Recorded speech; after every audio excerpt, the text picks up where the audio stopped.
strength, will, and desire, building a future for me and you. Let's get inspired and shine a spotlight on the CUSW.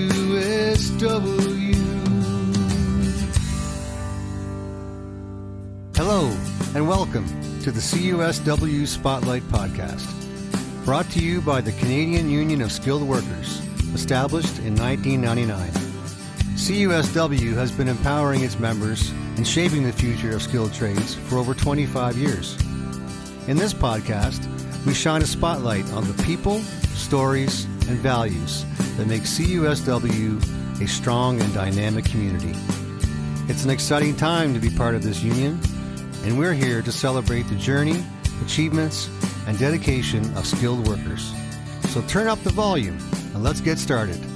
Here's your host for the CUSW Spotlight Podcast, Mr. Dan Plexman.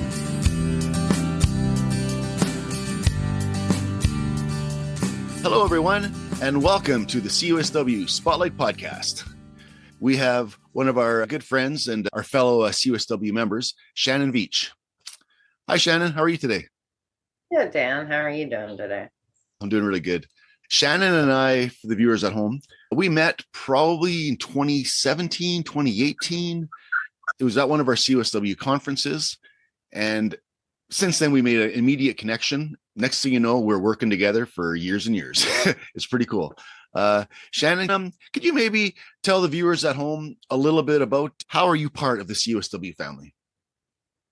I joined the CSW family about 17 years ago, up actually at the Bruce nuclear power plant when they did the 1-2 restart. I joined with the instrumentation ticket, and it was through working with CUSW that I was able to also obtain my electrical ticket. And during the time working under my electrical ticket, I was elected the JHSC representative, and I attended the conference where I met you. Listening to you at that conference, your speech impacted me that day. And the representatives, I don't think that represented you through your injury. And I recognized that there seemed to be a need for knowledge for representatives. I don't want to say I'm glad you brought that up, but it is a big part of my story. Like after I was injured, my life pretty much fell apart, and I was very angry in life in general from being injured. But as time has gone by and I've healed, I've learned a lot more about life and about myself. And mostly I've learned about how the CUSW actually operates and the rules, the regulations, and the format that we have in place for everybody to follow. If we do follow it, things run well.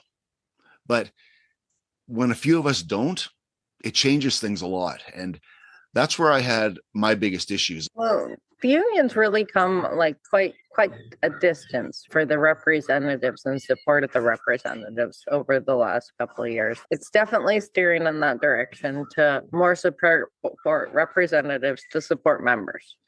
That was a focus of one of our conferences in the past as well. Like we actually brought in representatives and gave them tools to help support them in their roles. I remember when I first started as a rep, you kind of winged it a bit. And that's one of the changes that, we can't take credit for from our conferences, but I definitely think we helped identify the need. Yeah, for sure. We've provided an avenue for the reps and for the members to come together, and together we're all making it better. And like anything, nothing's perfect. We're all working as hard as we can to make it right. So we have to give ourselves a little bit of a credit for where we've come in such a short time, especially. I think that conference that you're talking about when we focused for the reps, that was a few years ago, probably 4 or 5 years ago. I think we did that one. The first conference, I know Joe attended one of our health, safety, and wellness and this is Joe Mulhall you're talking about? Yeah, Joe Mulhall. He was the union representative for us when we first started, right? So he was our NEB touch point basically in our committee. Right. And I think he gave us about 2 to 3 months and said, well, yeah, you guys, you're still going to do a conference because we were in lockdown. Like we couldn't go anywhere, couldn't do anything. And it was like, I'll never forget David and I like, what? What? Yeah. Yeah. Like it's just no big deal. Just make it happen kind of thing. Well, it was all online. And luckily at that point in time, we did touch base with Janice and Carrie. And they did a lot of the organizing for us. And like I said, it was all online. Yeah. Janice Francisco and Carrie Walker-Boyd, they have been instrumental in teaching us, guiding us, and helping us provide these conferences for all these years.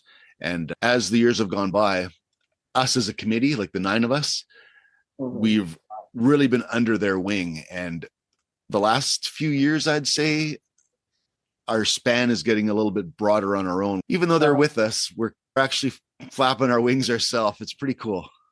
Yes, and we are doing very well. I think to who's on this committee, and it just makes me smile. They're such good people. And it's great to spend the time that we do spend together.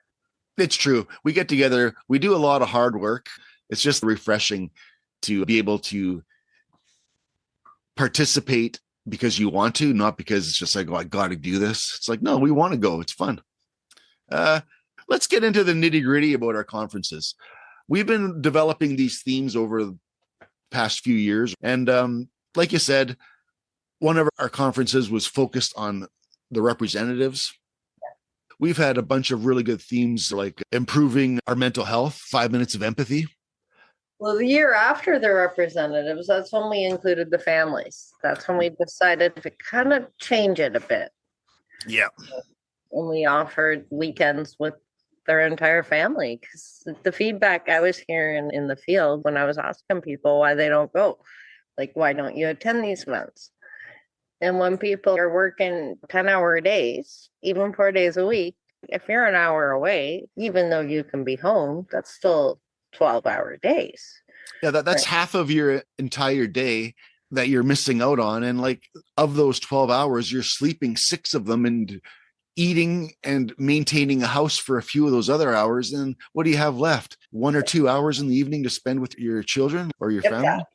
It's really hard on all of us. And we all know the dynamics of all the different types of workplaces we go to.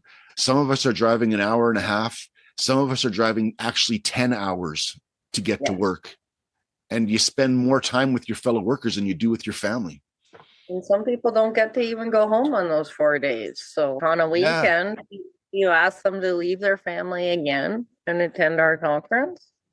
Yep. So like the union in itself decided to go more family oriented. And that was wonderful because we were able to open up the conference to the family members. And like we've talked about before, it's been amazing to watch the kids growing up. And for instance, meeting your son, Lane. I think I met Lane 4 years ago in a brief passing because I think he came to one of our workshops. Yeah, the National Capacity Building Workshop, right? Yeah, but I never got to really get to know him. And then the next year we invited the family members. And of course, he joined you and your mom. And now I consider him like a good buddy of mine. Like we see him, we give hugs. I see your mom. It's just so refreshing to be part of it. Meeting all our friends and our members' families. With you joining our team, the speakers that you have managed to find have been absolutely amazing. I've learned something from every one of them. Their stories are captivating, like Chris Lacko. Yeah, last year he was so awesome. I actually just talked to Chris Lacko this morning. We were talking. Well, he just had me on the edge of my seat from the beginning to the end. I know. For him to overcome everything he's overcome in his life. Yeah, he was amazing. The thing I appreciated mostly about Chris Lacko is he was there for a health, safety, and wellness conference. And typically the speakers are injured workers. They're talking about their workplace injury, always related to workplace safety. But Lacko, he wasn't injured on the job. He was injured from life. And he still had such an impact on all of us. We all returned to the job sites with a safer mentality. It was amazing how he joined all that together. And he's one of us. He's a tradesman. He's a helicopter mechanic. He works with his hands just like we all do. And he gets our lives because he travels for work. He does the same thing we do. And the conference with Hannah and Slade was very impactful as well. Hearing Hannah's side, like the wife, from the injured workers position, was very impactful for everybody in that audience, because it's a side of the story that's very rarely told or very rarely heard. Yeah, and it's a part of the story that needs to be heard just as equally as the injured party, and sometimes even more so, because like my experience being injured and being part of the burn survivor community and learning about a lot of other people's injuries and their recovery process, it's individual for everybody, and no one goes through the exact same process. But when you have supportive friends and family, it changes everything. Like I tell people, being burned was one of the best things that ever happened to me. Even though it was the worst thing, it's turned out to be one of the best things. Like I wouldn't be here with you today if I wasn't injured. I never would have met Chris Lacko if I wasn't injured. I never would have met Hannah or Slade if I wasn't injured. So how can I not, I don't want to say appreciate being injured, but I have to look at the bright side of everything. And sometimes things just work, and I'm going with it. Well, I'll never forget you mentioning to me with your arms. Like there was the talk of you not keeping your arms. And what did you do? Well, you decided to become an arm wrestling champion. Yeah, it's ridiculous. I know. And for you to bring that up, it's pretty fun because like September 30th, 2008, that's the day I was injured. And then 14 years later, exactly on that same day, I was in France winning the world championships in arm wrestling. If I wasn't burned, none of this would have happened. So sometimes just go with it. And I know you brought me on here to be the guest speaker for our lovely conference, but you are very much a part of that as well. And then we can't forget David too.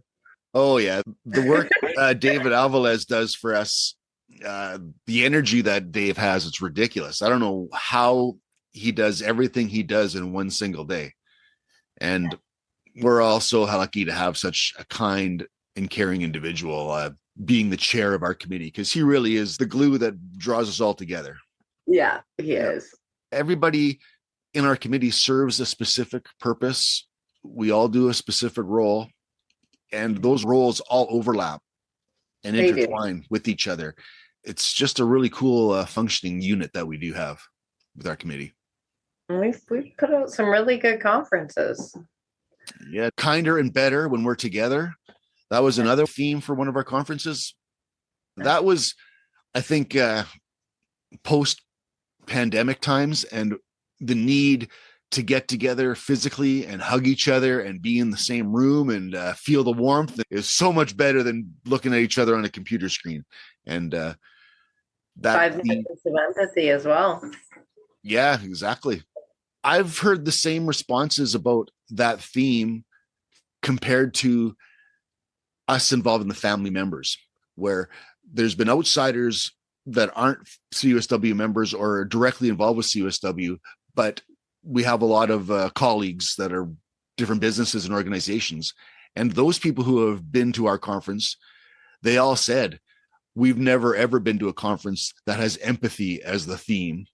And then for you guys to involve family members, another thing we've never, ever seen. So we really are breaking ground. And actually, I have been seeing other conferences following since, like with empathy as actually part of the topic. We recognized what our members needed, right? And honestly, from what I've seen, our members needed community and to come together with their families. Yeah, community, camaraderie, communication. It's what we do. It's who we are. We bring them together. We form our community. We give them some skills to leave with, and we hope we've made an impact.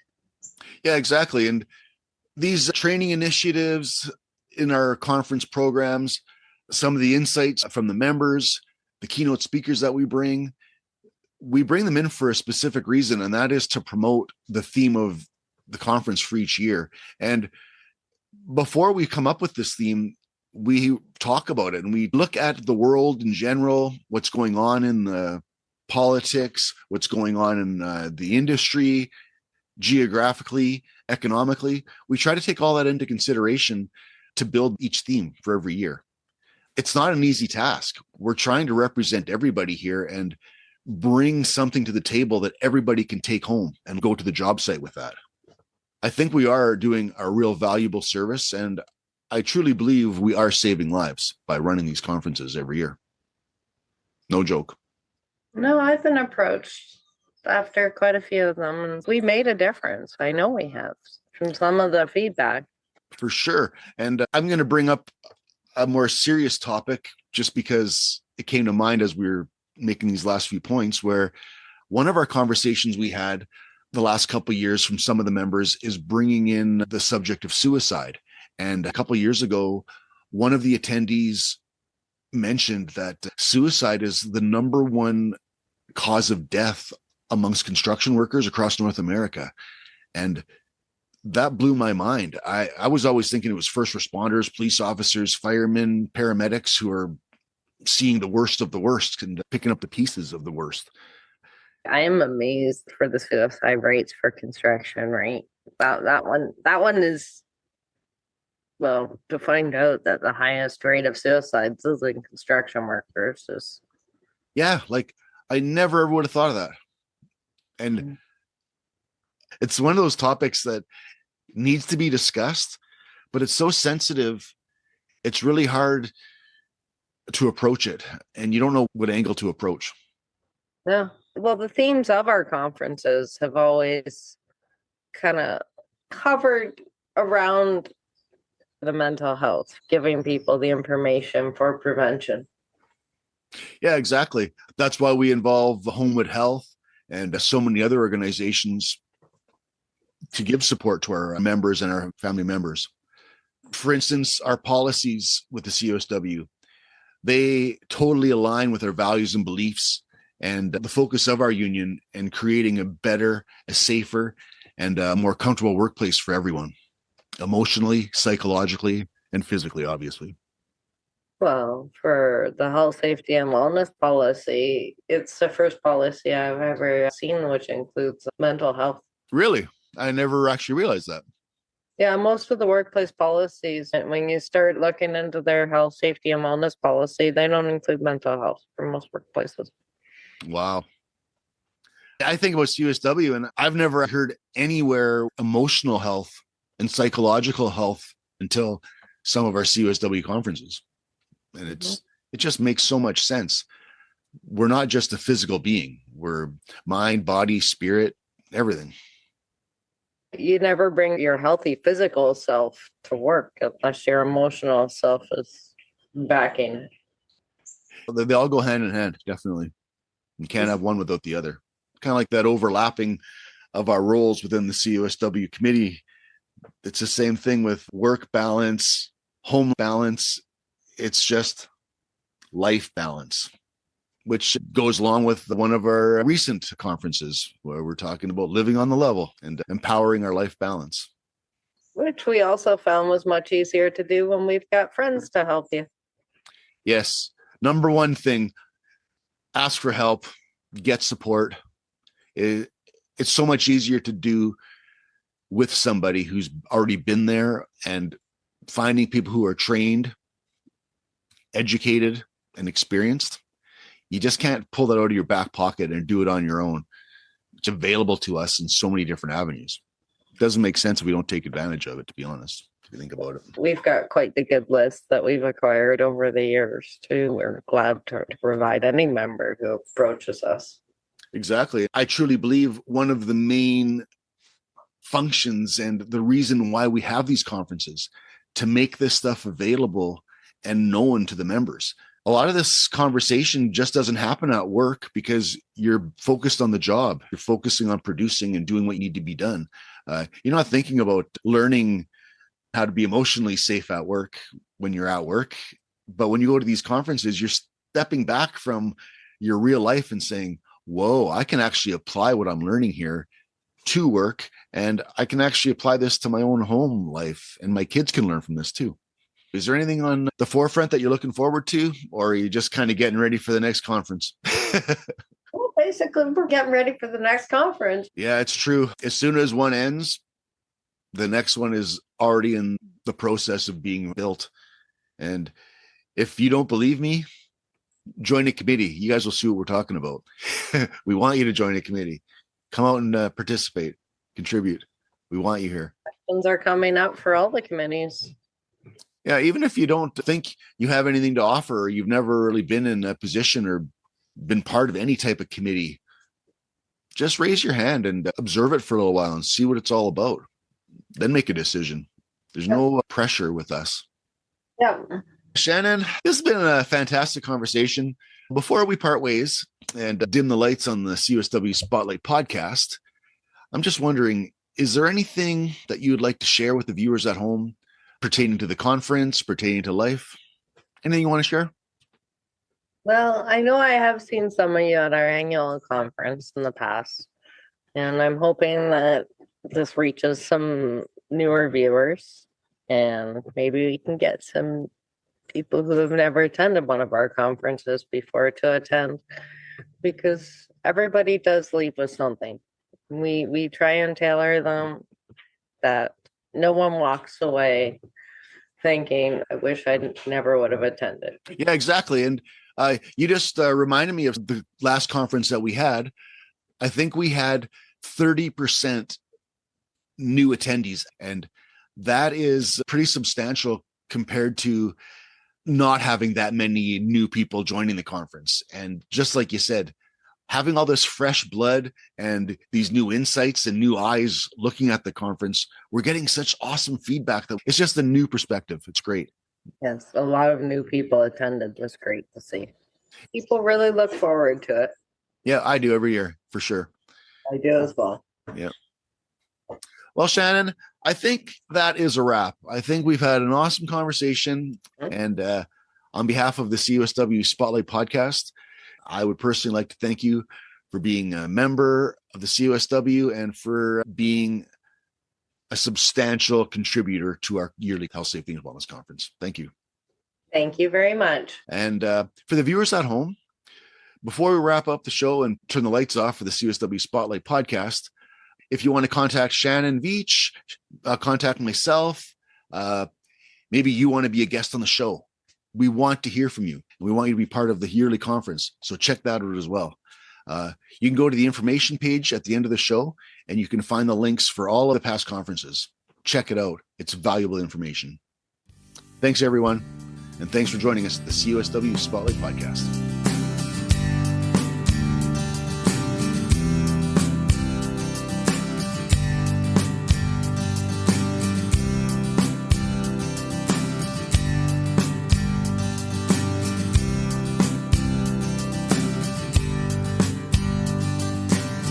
Thank you for shining bright in the CUSW Spotlight. Let's get inspired and shine a spotlight on the CUSW.